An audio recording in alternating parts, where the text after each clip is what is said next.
All right, I did not take a video of this process, but we have 3 coats of high build primer on this thing.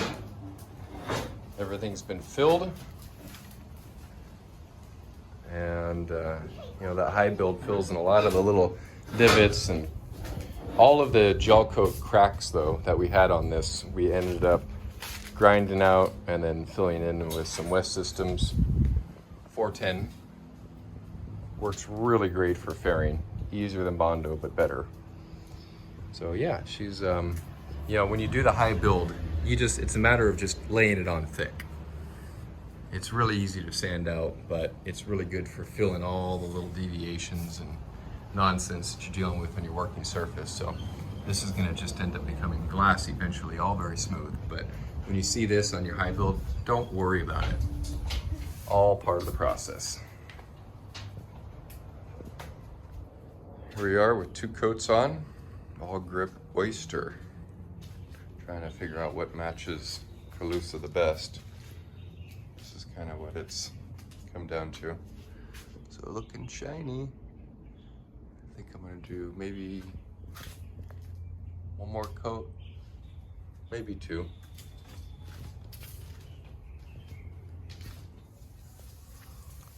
This is coat number 3. Vanilla white from Awlgrip. Last color was oyster. Gotta get some lights out today. It's a little cloudy. All right, well, I got an Amazon special here. Winter is coming and this project is taking longer than I'd like it to with life. So we've got 4 coats of Awlgrip on it right now, and tomorrow she's gonna get 1 more. So this will kind of become a paint booth, try to keep a little bit of the dust out of it, which is difficult to do when you're working inland. It looks pretty good for the most part, but if you really start to get close, you'll see little bits of dust in the paint job. So I'm not happy with it. But I'm gonna take this opportunity right now, we're gonna build some chalks. So there are no chalks anywhere to be found at any chalk manufacturer anywhere that make them for a 13 Dauntless. Lots of sports, super sports, every other 13 whether there is, but on Dauntless. So this is kind of what I'm thinking. This is the start. We're using foam board, some razor blades, and we're starting to come up with the detail for our chalks. So this is all gonna obviously get fine-tuned in here, but the pattern is starting to come along. And so I will just measure how far back from the transom this is gonna go. And then we've got another one, 83 inches from the transom here as well.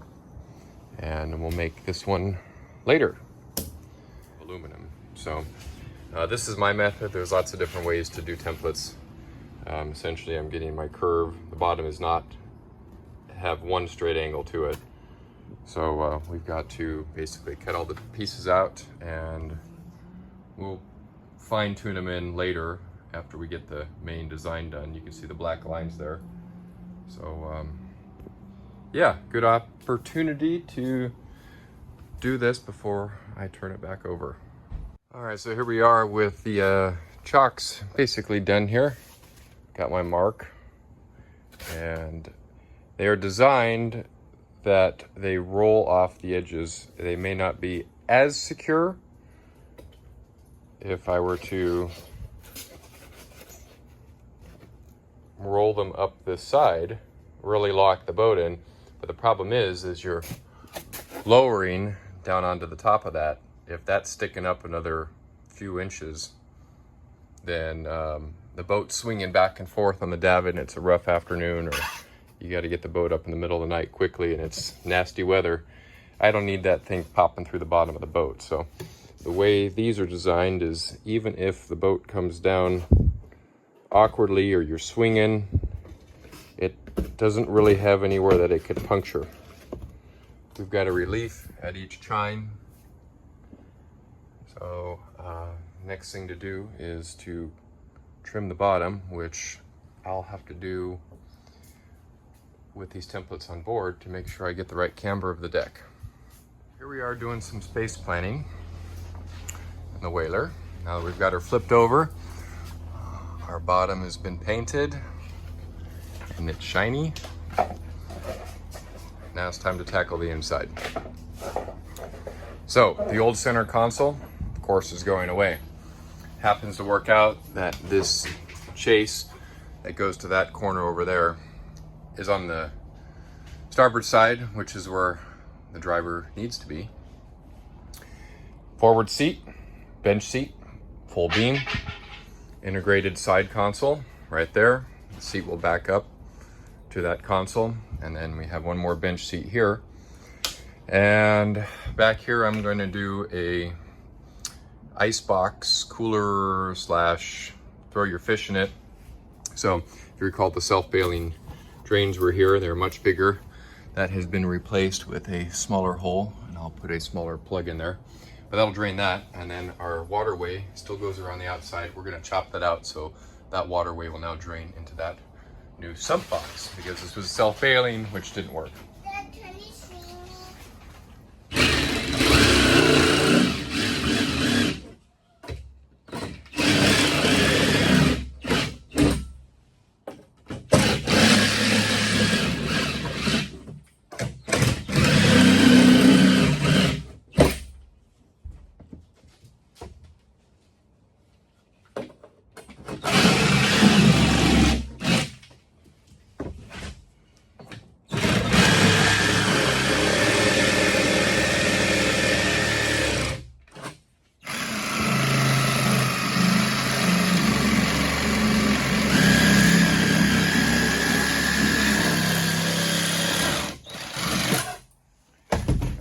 We're free now. So what we're doing is we're going to cut out the old base of the center console. We're going to leave just that portion of it, and this is where the side console will be mounted. We'll have a forward bench seat here, we'll have an aft bench seat here, and this will become walkable deck space. We'll all glass this in here. The problem before, these boats kind of had a difficult time planing right away. All the weight aft. They actually had a fuel tank aft, and of course the engine hanging off the transom. Everything was in the last 4 feet of the boat, and they wanted to take longer than usual to plane. So what we're going to do is this forward bench seat will be totally built in. We're going to do a fuel tank in it and try to help lower the bow down a little bit, counteract the weight of the driver and probably the primary passenger, which will sit on the aft bench seat here. So now that this is all cut free, let's go ahead and cut this out, or pry bar it out.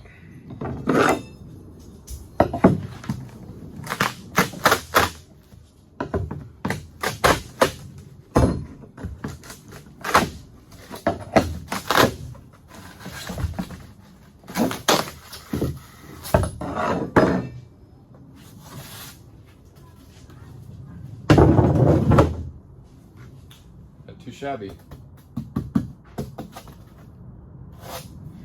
All right, well, that's what I like to see. No water damage. It's nice and clean foam. If you've ever taken apart a foam filled or foam encapsulated boat, you never know what you're gonna find below the skin. Sometimes this stuff is wet and mushy and black and mildewy, but this is about as healthy as it comes. So we're off to a good start. We're moving her along here just a little bit, finally kicking this thing back into gear. We've got our Coosa blue water glued down, and we've done some grinding. I got to grind just a little bit more out for our fiberglass. We're going to use some 1708 to bond this thing down, and then we're going to cover the whole thing with another layer of 1708. So just a lot of fairing to get that thing at the proper level so it's sat perfectly flush. All right, well, we're making progress, trying the gel coat away wherever I want it to bond. Up the sides. I can't believe how much gel coat is on this whaler. Pretty unbelievable. Very messy job. Very messy job. Whew. All right, I ground everywhere. It's a big step. Ugh, a big nasty step. So everything's kind of ground. It's time to start making some templates for the seat. So this is essentially what we've got here. Trim these in here so I could figure out what this is going to transfer onto a piece of Coosa. And it's really difficult because obviously nothing's straight. Hopefully the deck is straight. So I've decided to do a seat that's 10.5 inches tall. And luckily this forward one is actually a perfect mirror, port and starboard. And I transfer the top of that seat onto the boat, 10.5 inches, and then I can measure from that point to this point, and I know how long the top of the Coosa needs to be. And then of course I just trace this onto that same piece, and we'll cut it out and see how it fits. And I'll have to go through and make one of these for every other piece that comes in here. So we have the aft part of the forward seat, and then we have our aft seat, and then we have our console. So we got a long way to go, but first things first, let's start in the front one. So we've got our piece of Coosa here, and I've already traced this on here. So there's our 10.5 inch line. We're gonna line our bottom up with the edge here, transfer this pattern onto here, and then from 56 inches, we have our other side. So if all goes well, that should be the exact size of the forward seat. With the exception, of course, I have to angle these edges to fit in there because it's not perfectly square. All right, I want to see how well this worked. First time here.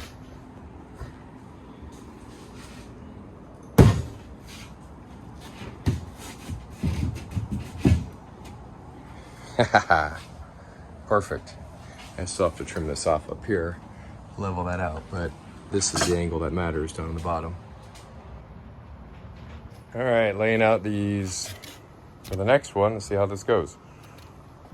Each one, we use a jigsaw there, and we'll use a track saw to cut this, because manhandling this 4x8 sheet piece of blue water Coosa is not easy on a table saw.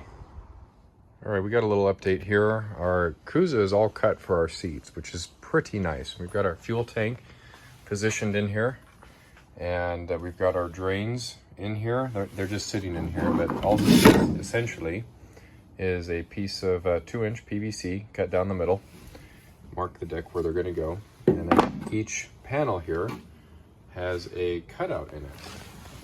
And so the water will drain all the way through here, right on out the other side.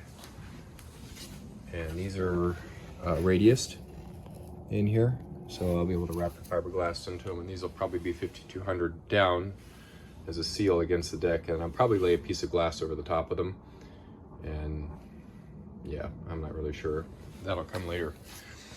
But the idea of putting them off to the side is my last boat, the Wahoo, which is really being copied here in a way as far as the design goes, had the drain in the middle. And let me tell you, in a little boat like that, it's very difficult to get water to go to the center. They like to list port or starboard, and it's a lot easier, especially when you're running around and you got the boat up on a plane, to just crank the wheel to the port, and of course you lean port, and all the water comes to this side of the boat. And of course with the bow up, it's going to shoot back. So it's going to be really nice to be able to put the bow up on a little bit of a plane, and the water is just going to go to the corners and pass right on through, come out the back side. So I'm pretty excited about that. Our aft seat here, that's port there, that's bow. So these are all going to fit in here. And this is just really a stiffener board. It's going to go in the middle there, and then we'll have that over there. And then we've got these guys here, and they're all chamfered and angled. They are going to get positioned in here, and of course glassed in. So that's kind of what we're dealing with here. We've got our jigsaw puzzle, and now that it's built, we can start tacking it together and fiberglassing it. In case you're wondering what I'm doing with the lids, the concept is to have the entire seat top as one lid. And I have lost sleep thinking about how I'm going to do this. And I thought, well, maybe I'll set these side pieces on top and have a shorter lid in the middle. But then the problem is your cushion. I want one cushion, and I want one cushion that is not snapped down, because one thing that I don't like doing is being able to jump onto a boat and worry about the cushion slipping out from underneath me. So if I'm jumping off of the side of a Coosa or any taller boat down into the skiff onto the cushion, I have had cushions tear snaps right out when you have too much pressure on them. So these cushions are actually going to go around the top hatch and underneath, and then be screwed in underneath.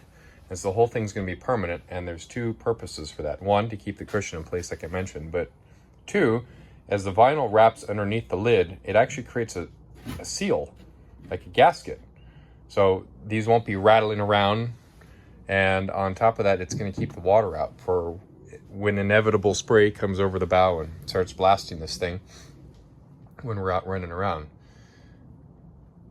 So I'm pretty happy with the solution on that, and they're going to be really easy to upholster, because I could just take these entire lids off, take them to an upholstery shop and say cover them. I don't actually have to take the boat somewhere and have it done. So that's going to be pretty nice.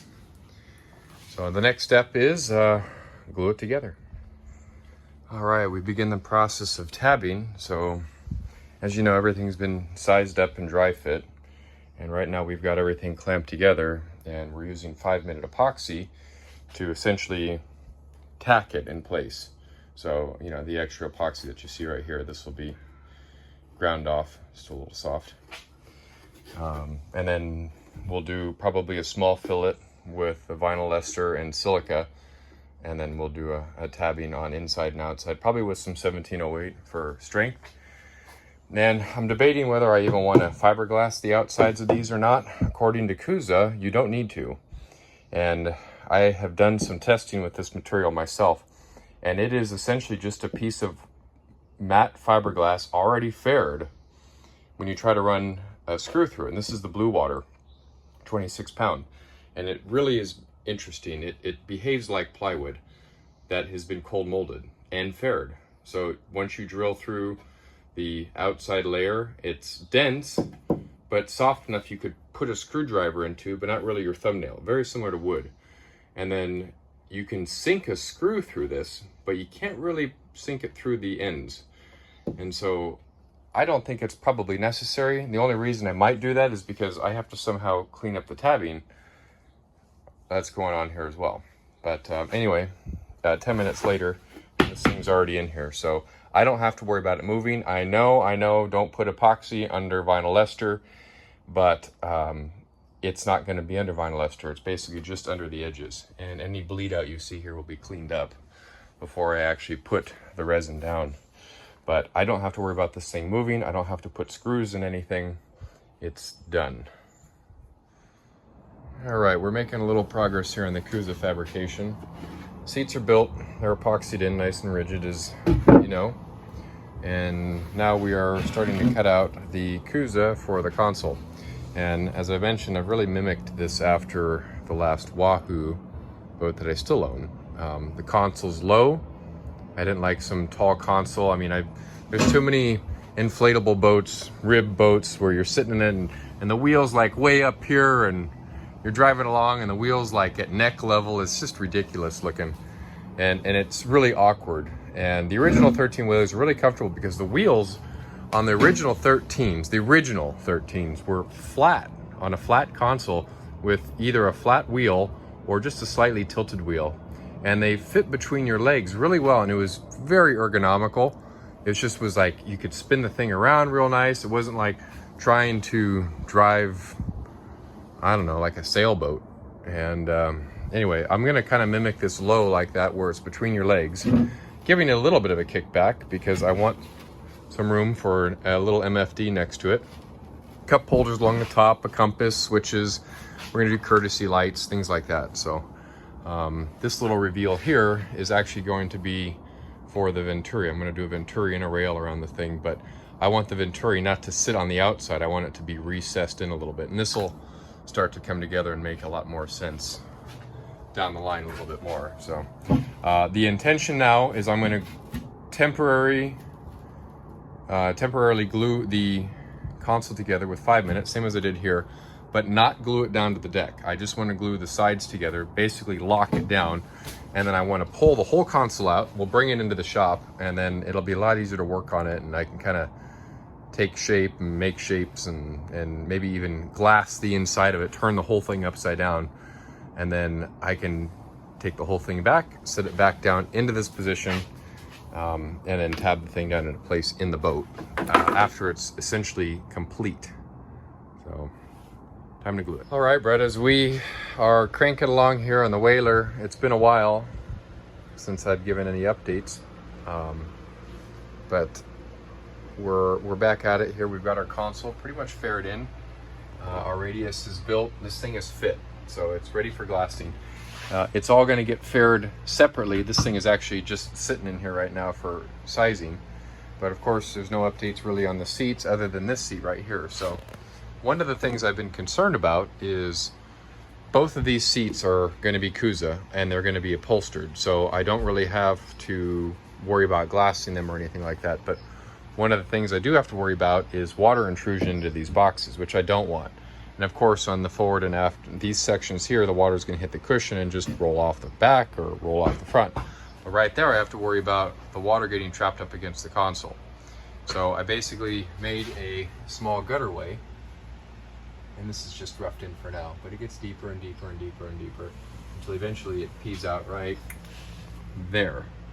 So any water that hits the top of this cushion and runs to the console will not necessarily come in here. It is going to be 100% now, but if it grabs 90% of it, that's good.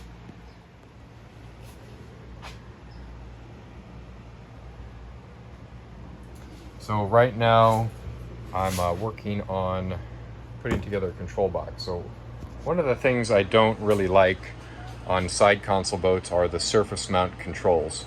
Center consoles are really easy due to the flush mount ones or the deck mount ones, but I ended up buying this guy. It's Dometic, and which I think took over Seastar, which took over Teleflex, which took over Morse. So Dometic now owns them all now. But this is essentially a flush mount, and this is going to get boxed in here. It seems really large, and it's larger than I'd like it to be, honestly, but I've got this reveal to contend with, which is really nothing. I thought about dropping it down to this level, but it puts the control too low, so I need the control mounted up a little higher, definitely above this stringer. And if it's mounted up here, I will actually be able to rest my hand on this while I still work the control forward. And because when you're doing high-speed maneuvers, your hand's never up here. You're resting your hand and holding the throttle arm. So this is going to work out. And plus, I think what I can do is put one of those cup holder rod holders, maybe by the Mate series, I believe they call them, and put that in there, because all the mechanism is aft on this thing. So the forward section is really, there's nothing going on there. So I might put that in there. So I'm just mocking this up right now. Unfortunately, I'm going to be eliminating a little bit of surface area on my console, but I'll still have room for my wheel and a small MFD and a switch panel. And I do want to do a compass and a cup holder over here for my passenger. So that's where we're at right now. Just continuing the mock-up in the building with the Coosa. Well, this is a work of a multi-tool and a lot of weird little hand shaping, but you know, as you guys know, I could not get this thing in here. If you don't know, I'll explain it. But essentially, Dometic controls would not quite fit in here because of the way the shifting mechanism on the backside works. These arms swing up and down no matter which way you shift. And you give it throttle even forward, they swing. There it goes. So the problem I was having is it was wanting to hit the underside of here. Didn't really work for me because it put the shifter so low, it was awkward.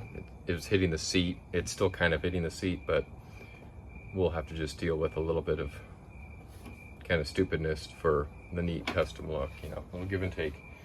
But what I was able to do is I'm actually able to adjust the spindle in here. So you can take this thing apart, you can actually pull that little Dometic logo off, and inside there's a spindle, and you'll notice that this is now offset. These things come with this completely 90 degrees to this housing. And what this allowed me to do is it allowed me to get the thing up straight and put the cables down. Now my little shifting mechanisms on the back there are no longer hitting the upper side in here. They are down here. So I was able to actually raise this up a little bit. Unfortunately, there is no control that you can just insert through the front. They all have to be basically installed from the back or with a larger access hole. And so that's what we ended up having to do here is I have a larger hole and just finished roughing this in. It's just rough now. I got a piece of G10 here. Now I'm actually able to get my control mechanism into the hole where it needs to go, upright, and then we'll bolt the thing in. And of course, we don't want to see any of that. So this will be a little bit of a probably four-hand adventure to get that in here, slide this piece in on top of it or underneath it, fasten that down. But it's going to be a really clean look when it's all done. That G10 will be painted, of course, the same color as the boat and hopefully somewhat disappear. I also have enough room in here to do cup holders and rod holders right at my right hand there as I'm running the boat. I'll have a fishing pole right there. It'll be perfect. Recessed. We'll do a drain in it down below. All right, we're just about getting ready to glass in our drain pipes. They're going to lead kind of a mess through there, but you can see one. I got another here, and they're going to pass right through under the console and under the seat. Fuel tank, as a reminder, goes in here, and we are going to pass them through. The one's going to come out here. It's very rough right now. It'll all get glassed and faired out. The other one will come out underneath that multi-tool. And this is kind of an after view, what they're going to look like after they're glassed in. So, yeah, one in each corner. And then they're all going to eventually come out back here. A little fairing to do, lots of fairing to do still, actually. But yeah, lessons learned from past boat experiences: put your drain holes on the side, not in the center. A lot of boat manufacturers are like, oh, the center of the boat, let's put a drain there. Like it's a shower, like it stays perfectly level all the time at the same plane. You know, it's really easy to drain a little boat if you just go to that side or go to this side that I'm standing on here and get all the water to flow back. So that's where I decided to position them. And that's why I also decided to put the sump off to the side here too. The driver's seat being on the starboard side here. I think it's really good. Another boat I used to have, when you're out cruising around, you just turn the wheel to the right and the boat gives a little bit of a lean and all the water ends up coming back to the back corner here. So it's gonna work out really good to get every last drop out, no standing water anywhere. So we're gonna go ahead and cut some strips of some 1708 and we're gonna lay on top, and let's see if I can take some video of this while I'm doing it. As usual, I don't have another hand to film while I'm doing this, so everything is POV. So the reason I'm cutting these long here is I'm going to come through here, I'm going to cut the ends a little bit, and then these will end up kind of flaring out up on top of the face right here. So you'll see I've ground that off right there. And then this will be kind of like a nice little extra. I'll do that several times across here, and it'll fan out. As you lay this cloth down over the top of this pipe, it's going to bow and arc and not want to lay flat. So if you put a bunch of notches in it, it'll sit up right and hopefully not only just adhere itself to the deck, but also to the face here. And then we can layer on a couple other pieces just to keep them held down. So I've marked them so I know where they're gonna go. And hopefully this next step, they'll sit flat. It's a kind of a tight turn, and this pre-cut strip here is a little narrow for this, so I hope I've got enough material that it'll actually lay flat in this bend here. We'll see. This is kind of a sample view of what this is going to look like. And you see how it kind of fans out at the back there. I'm going to take this off, and just because I won't be able to see these pencil lines when I lay this thing down, I'm actually going to 5-minute epoxy this down to the deck. So I'm just mixing up some 5-minute right now. Now, although this stuff is very strong, it's not going to be enough to kind of hold this in place when this thing gets pounding around in a heavy chop. So it's really here to mainly hold this in place while I set this up. And yes, I know epoxy and resin don't mix, VE don't mix, but these won't really be in contact with one another. I'm not using a whole lot, so yeah, we'll lay these things down right now. All right, there they are, freshly epoxied in, glassed in. So yeah, anyway, probably do one little bit of matte maybe right around where they butt in, but you can see how they fanned out there. Worked really well. We are working on a template right now for the Venturi. So when you're making acrylic or plexiglass Venturis or shapes molded, you basically need to make a mold for them. And that's what we got here. It looks a little tall. It's a little tall. The acrylic Venturi is supposed to sit down in this groove. This line, this pencil line, indicates the top of the console. And so these holes will get drilled, and they're going to get drilled into this edge here. And it will stop here. So essentially, we'll cut a template exactly the inside of this black line here to the bottom of the plywood, and lay it on here, and then it gets baked, and it'll wrap around and fall into place. And that will be our Venturi. And I have tested it, that I will have a phone holder in here, and it is just tall enough, right there, to keep my phone out of the spray while I'm out at sea. It's gonna be pretty cool. Step back there a little bit. It's gonna look good. We're gonna have a stainless bar that goes around the top of the thing too, to keep it from breaking and give somebody something to hang on to when they're getting it out of the boat.